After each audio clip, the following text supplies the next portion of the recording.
जो अपने दर से दगा करता है वो दर दर भटकता है, ये अखिलेश यादव का कहना है।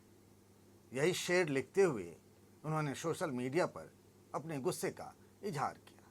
अब सवाल उठता ये है कि आखिर उन्होंने ऐसा किसके लिए कहा और क्यों बता रहे हैं कि जिसने उनके साथ दगा किया है वो दर दर भटकेगा। आखिर वो कौन है?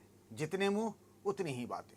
नमस्कार, मैं हूं पंकज झा और आप मेरे साथ देख रहे हैं पार्टी पॉलिटिक्स। आखिर अखिलेश यादव के मन में कौन था जिसको लेकर उन्होंने सोशल मीडिया साइट एक्स पर यह लिखा है? इसको लेकर समाजवादी पार्टी में भी तरह तरह की बातें कही जा रही हैं। जिस दिन उन्होंने ये पोस्ट किया था उस दिन समाजवादी पार्टी के दो बागी विधायकों, एक अभय सिंह और दूसरे राकेश प्रताप सिंह, दिल्ली में केंद्रीय गृह मंत्री अमित शाह से मिले थे और ये फोटो सोशल मीडिया में खूब वायरल हुई थी। ये दोनों नेता कभी अखिलेश यादव के बड़े करीबी माने जाते थे।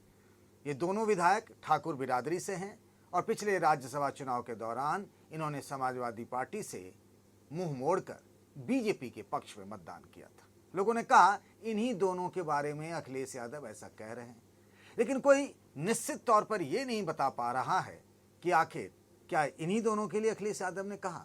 अगर ऐसा हुआ होता तो शायद अखिलेश यादव इन दोनों विधायकों के मामले को लेकर यूपी विधानसभा के अध्यक्ष के पास भी जाते, लेकिन महीनों बीत जाने के बाद भी उन्होंने ऐसा नहीं किया कि इन दोनों विधायकों की सदस्यता रद्द हो। हालांकि यूपी विधानसभा के अध्यक्ष के बारे में कहा जा रहा है कि वो ऐसा कोई फैसला करेंगे, ऐसा लगता तो नहीं है। क्या अखिलेश यादव का इशारा इन दोनों विधायकों की तरफ था या फिर उनके मन में किसी और का भी चेहरा था? उनके कुछ करीबी नेताओं का मानना है कि उनका ये लिखना, ये बताना और दिखाना शायद आजम खान की तरफ भी हो सकता है। आज हम इस पर इसीलिए चर्चा कर रहे हैं क्योंकि आजम खान के लिए एक बुरी खबर भी अब आई है सामने। वो कहते हैं ना, थोड़ी सी राहत और फिर एक बड़ी आफत। कुछ दिनों पहले तक हम ये सब चर्चा कर रहे थे कि कहीं ना कहीं ऐसा लग रहा है कि आजम और उनके परिवार के लिए मुश्किल भरे दिन कुछ कम हो सकते हैं, क्योंकि उनकी पत्नी, उनकी बहन और उनके बड़े बेटे को रेगुलर जमानत मिल गई और उसके बाद उनके छोटे बेटे जो पूर्व विधायक हैं समाजवादी पार्टी के, अब्दुल्ला आजम, उन भी जेल से छूट गए हैं। लेकिन अब एक खबर आ रही है, वो है आजम खान को लेकर कि उनके ट्रस्ट को अब 550 करोड़ रुपए देने पड़ेंगे। मामला करीब 1.5 साल पुराना है। पिछले साल यानी 13 दिसंबर 2023 को इनकम टैक्स ने मौलाना अली जौहर ट्रस्ट के कई मेंबरों के अलग अलग ठिकानों पर एमपी से लेकर यूपी तक छापे मारे थे। उसमें ये बात सामने आई थी कि ये जो रामपुर में मौलाना अली जौहर यूनिवर्सिटी बना है उसमें 350 करोड़ रुपये बेनामी खर्च किए गए, क्योंकि खाते में सिर्फ 100 करोड़ रुपये ही थे। तो फिर 350 करोड़ रुपये खर्च कैसे हुए, ये आखिर पैसा आया कहाँ से? आजम खान इसका जवाब नहीं दे पाए। अब बात करते हैं इससे हटकर राजनीति की। ये दोनों चीजें क्या जुड़ी हुई हैं? क्या आजम खान के बारे में तो नहीं कह रहे हैं अखिलेश यादव? क्योंकि आजम खान के करीबियों का तो यही आरोप है कि आजम खान और उनके परिवार को अखिलेश यादव ने उनके ही हाल पर छोड़ दिया है।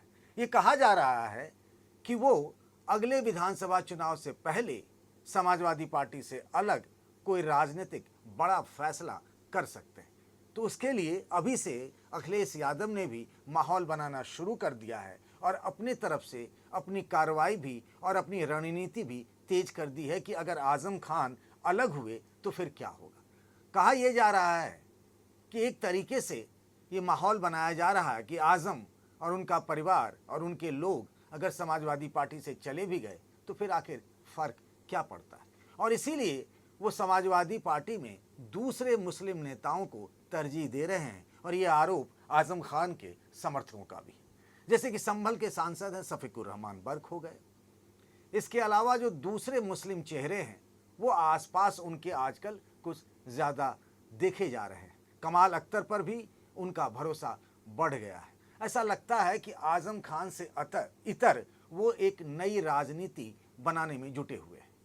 ऐसा लगता है और ऐसा माना जाता है कि 2027 में जो यूपी का विधानसभा चुनाव होगा और जिस तरीके से बीएसपी दिनों दिन कमजोर होती जा रही है, तो जो पहले मुस्लिम वोटों में बंटवारा हो जाता था, कुछ बीएसपी को भी मिलता था, एक बड़ा हिस्सा समाजवादी पार्टी को मिलता था, अलग अलग चुनावों में कुछ अलग अलग जगहों पर कांग्रेस को भी कुछ वोट मिल जाया करते थे।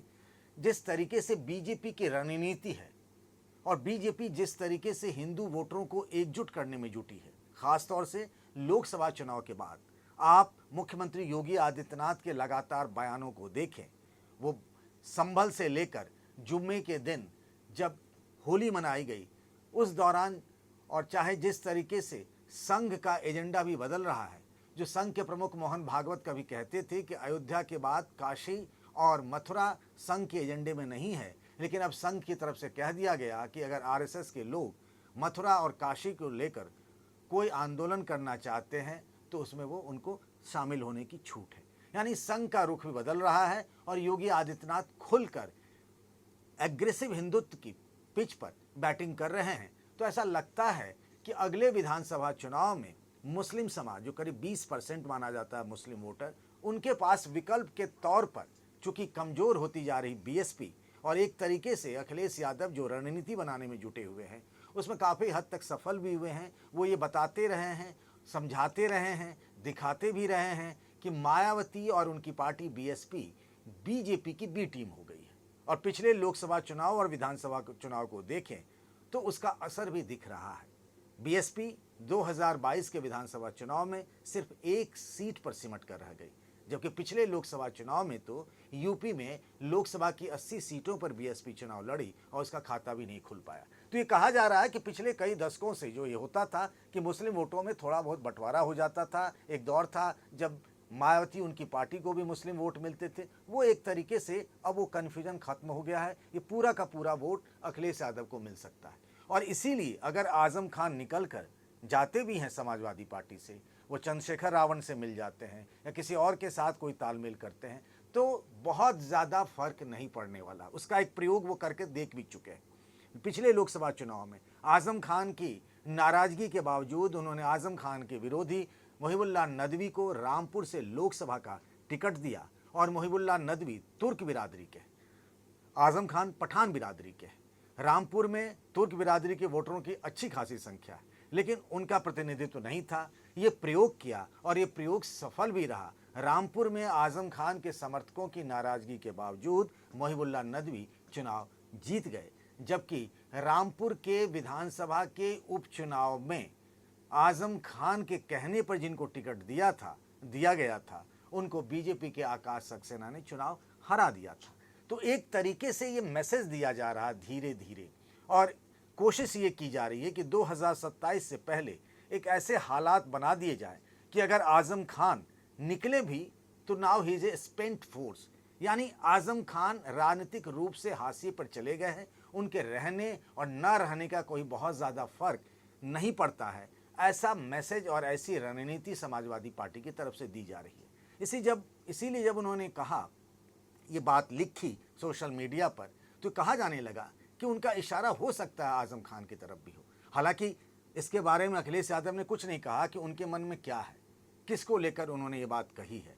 लेकिन हाँ, पार्टी की तरफ से ऐसी रचना, ऐसा चक्रव्यूह रचा जा रहा है जिससे ये लगता है कि अगर ऐसी नौबत आई जहां आजम खान रास्ते अलग कर सकते, इससे पहले भी वो समाजवादी पार्टी से निकल कर गए थे। क्या आजम खान खुद कहते हैं कि चूंकि कल्याण सिंह के साथ उस दौरान मुलायम सिंह यादव ने चुनावी तालमेल कर लिया था, और वो कहते हैं कि उनको निकाला गया था, उस दौरान समाजवादी पार्टी को नुकसान हुआ था। इसका सीधा फायदा उस लोकसभा चुनाव में कांग्रेस को मिला था। लेकिन बदलते राजनीतिक हालात में अब ऐसा लग रहा है और एक ऐसा माहौल बनाया जा रहा है कि मैसेज दिया जा रहा है कि अगर आजम खान निकल भी गए हैं तो समाजवादी पार्टी की साइकिल को कोई खतरा